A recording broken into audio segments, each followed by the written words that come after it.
எல்லாத்துக்கும் வணக்கங்க. நான் தான் உங்க சங்கீதா பொண்ணு பேசுறேன். இப்ப நிறைய பேர் என்னோட ஸ்டேட்டஸ பார்த்துட்டு எனக்கு மெசேஜ் பண்றீங்க.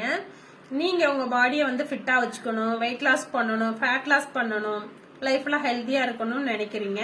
கண்டிப்பா நான் உங்களுக்கு ஹெல்ப் பண்றேன். இன்னைக்கு 4 o'clock ஒரு 20 நிமிஷம் உங்களை ஃப்ரீ பண்ணிக்கங்க. உங்களோட ஹெல்த்தை எப்படி நீங்க டிரான்ஸ்மிஷன் பண்ணணும்ன்றத எங்க சீனியர் கோச் உங்களுக்கு ஜூம் மூலியமா ஆன்லைன்ல தான் சொல்லி கொடுக்க போறாங்க. நீங்க இன்ட்ரெஸ்டா இருக்கீங்க அப்படின்னா உங்களோட ஹைட், வெயிட், நேம் என்னோட வாட்ஸ்அப் சென்ட் பண்ணுங்க. நான் உங்களுக்கு ஹெல்ப் பண்றேன். ஏன் அப்படின்னா நான் 16 கிலோ வெயிட் லாஸ் பண்ணி ஸ்கில் டே 2 வரைக்கும் அந்த வெயிட்டை நான் மெயின்டைன் பண்றேன். டே ஃபுல்லா நல்லா ஆக்டிவா இருக்கேன். இதுக்கெல்லாம் காரணம் யாருன்னா எங்க சீனியர் கோச் 11 வருஷம் எக்ஸ்பீரியன்ஸ் உள்ள கோச் உங்களுக்கு உங்க ஃபுட் ஹாபிட்டை சேஞ்ச் பண்ணி நீங்களும் உங்க ஃபேமிலி எப்படி ஹெல்த்தியா இருக்கணும்ன்றத இன்ஃபர்மேஷன் கொடுக்க போறாங்க. நீங்க ரெடியா இருக்கீங்க அப்படின்னா என்னோட வாட்ஸ்அப்புக்கு உடனே எனக்கு மெசேஜ் பண்ணுங்க. Very all the best.